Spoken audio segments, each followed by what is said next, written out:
Next up, we have a talk on the future of communication, featuring the one and only Clare MacGoey, for the CFO of GIPHY. So thank you so much for being here. Thank you, Doug. Who's familiar with GIPHY in the crowd or has used it? Amazing, amazing. So what is GIPHY?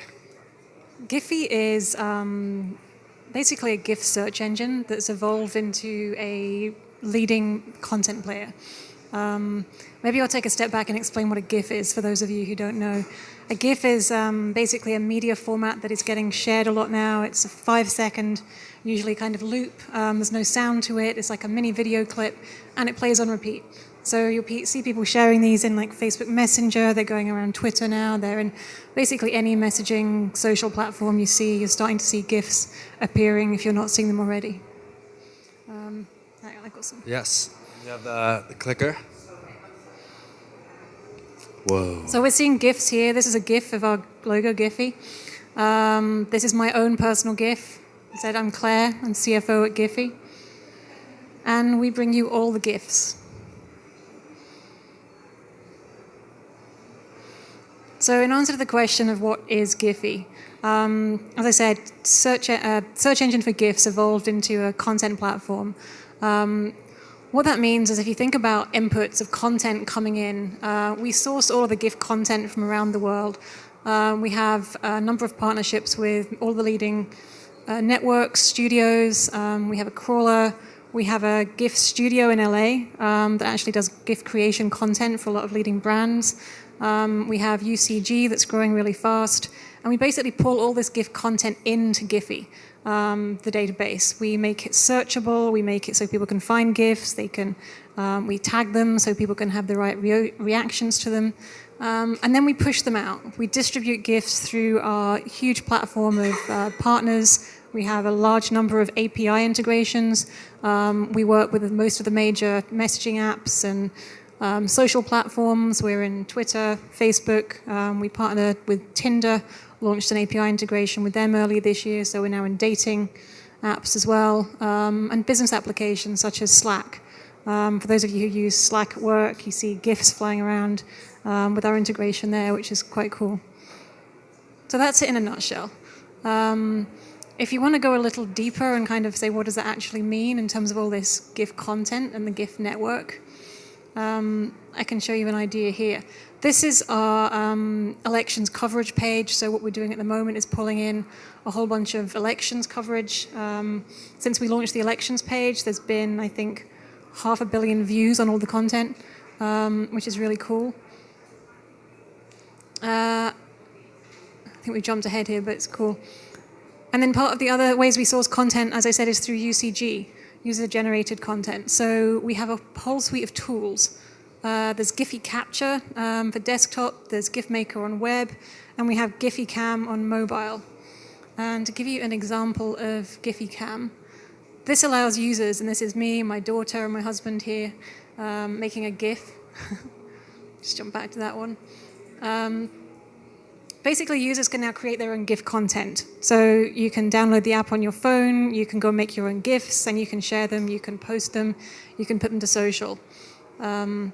And then the final piece of how we get GIFs out, as I said, is GIFs now play everywhere. That's one of the really cool things about them, is you don't need to wait for an autoplay, you don't need to have an ad pre-roll. They're in Facebook, Twitter, iMessage. You can play them in Slack, you can play them in Pinterest. They're out there and they're playing, so they're already in the network.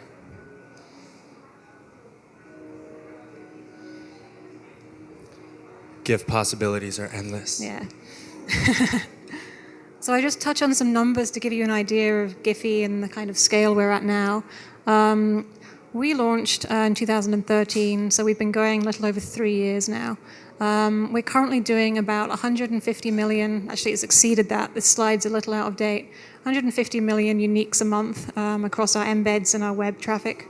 And in terms of GIFs served, we have served up in the 3 years and a bit 500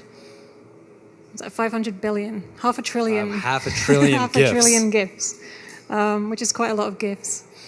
So I guess that settles the age-old question of GIF or JIFF. So Yes. it is official. It is GIF.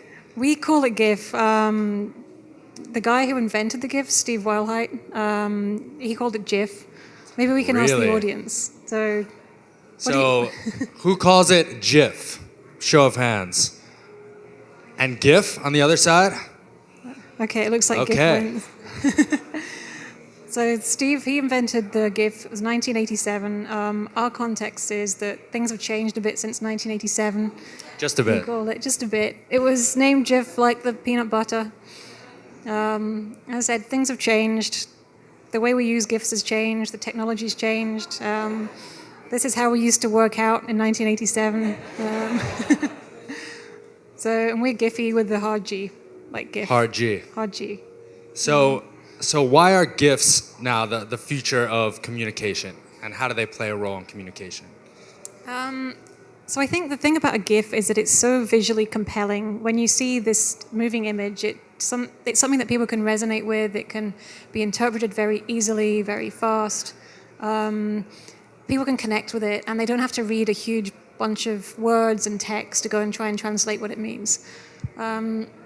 If you think about the way we've used communication over the last, years, hundreds of years, thousands of years, it's evolved. And even just in the last, 10 years or so, we've gone from voice to text to, smiley faces and emojis through to GIFs now. So there's an evolution that's been happening with messaging becoming faster, shorter, more immediate.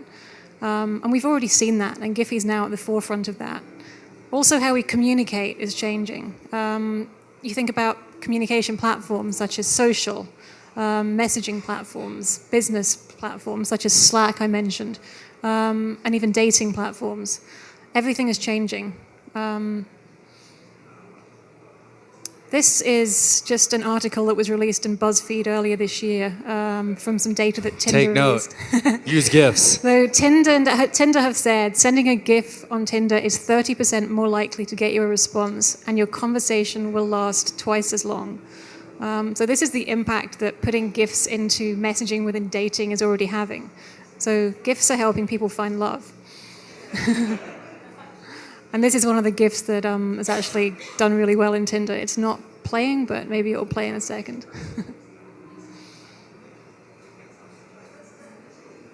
And the final piece is why GIFs come into communication. We can go back to that one. Take it back one slide. Slides are being a bit sticky. Anyway, so attention spans are shortening. So as we know, everybody's now just wanting things more immediately. And this was an article that came out last year after a study that Microsoft reported. They said the average human attention span has fallen from 12 seconds in 2000 to just 8 seconds in 2015. And the average estimated attention span of a goldfish is 9 seconds, which is more than that. So, Are goldfish using GIFs yet? Is that- I'm sure you could probably get a goldfish to watch a GIF for a while. It's not got much else to do. It's not good. So this plays really nicely. If attention spans are shortening, if people are wanting things more immediately, the average loop of a GIF is 5 seconds. 5 seconds maximum normally, which is pretty much where our attention span is going, and as long as we're going to get.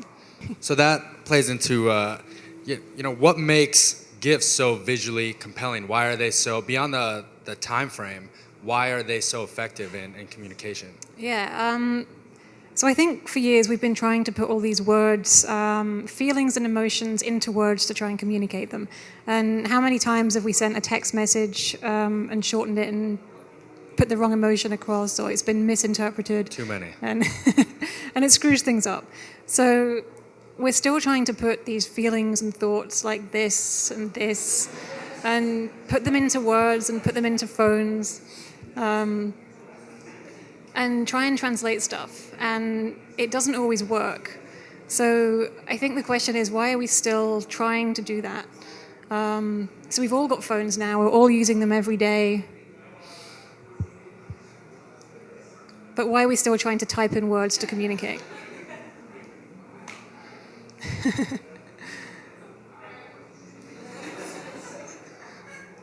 It's like, we don't know. So there's other ways now. How can you express that in words if you were trying to communicate that emotion? You couldn't fit it in a text message. So what the thing we think is that words are really good at the literal. You can use words to describe things like a chair or a car or a cat. But words are just really bad at the abstract. So to describe things like love, love can take so many different meanings. It can be funny, it can be sarcastic, it could be intimate, it could be painful, it could be so many different things than just love. So where GIFs come in is, let's see, they help kind of change the way we think about communicating. So social happened after we got things, we realized that words were kind of getting a bit clumsy. And everybody's on their phones, we're all texting all the time, we're all on Snapchat and Twitter and Facebook and all the other platforms, and there's just not enough time to condense everything and put them into these words and write long messages and wait for add pre-rolls on video links and click through on links to go and see full articles like my mother sends me at least 3 times a week. And we want things more immediately. So being able to put a little 5-second looping GIF into something is just much easier. So what we've done over the years is invent shortcuts that get people able to communicate quicker. So I love you when we started doing messaging, then eventually shortened down to love ya. Then it got even shorter and it went to 143. Then I think we shortened it again and it became V3, for those of you who remember this. And then, simple heart. And now love can be expressed by a GIF. So this can be love. It's one form of love expression, or this can be love. This is actually my daughter, again, and my husband demoing for me. There's just lots of different types of love that you want to share, and it's not necessarily one view or one GIF that suits everybody. You've got thousands of GIFs that can express the emotion you're looking for. So, as CFO of GIPHY, I mean, you're very involved in the GIF world. So, what is your favorite GIF and why? That's a good question. I have tons now of favorite GIFs because we just live, breathe GIFs all day. This is one of them. This is can we flick back to that a second? Sorry.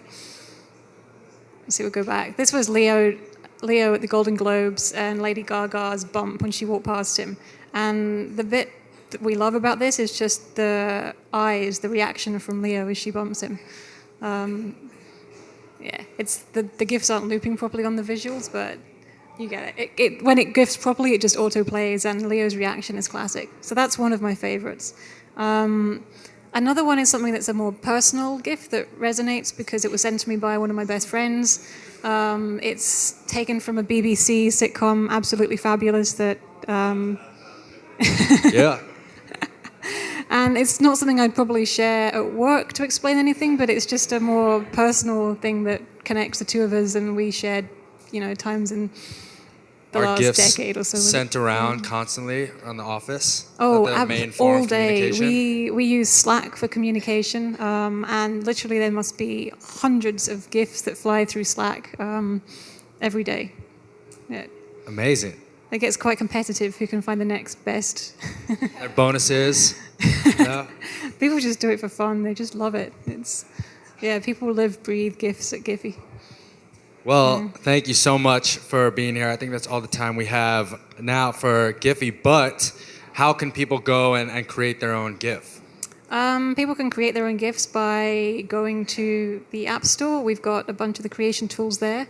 We've got GIPHY, the main app you can download to access the GIFs. We've got GIPHY Keys, which is a GIPHY keyboard. We're also powering a bunch of other keyboards like Gboard, so you can still access GIFs through a whole number of ways that are GIPHY GIFs. And there's a desktop capture, GIPHY capture creation tool as well. So you can make your own, you can pull in other people's, you can share them through all the messaging platforms you're probably already using. Wonderful. So get to GIFing. One quick question. It is. We've got 2. The main office is here. We're in Soho just now. I'm moving to Meatpacking later this year for a bigger space because we've outgrown it.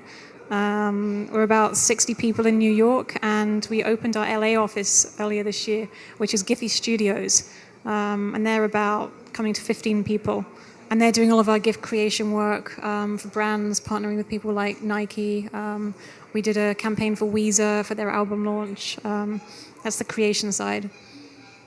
Great, great. Well, thank you so much again for being here. It was Cool. awesome. Thank you, Doug.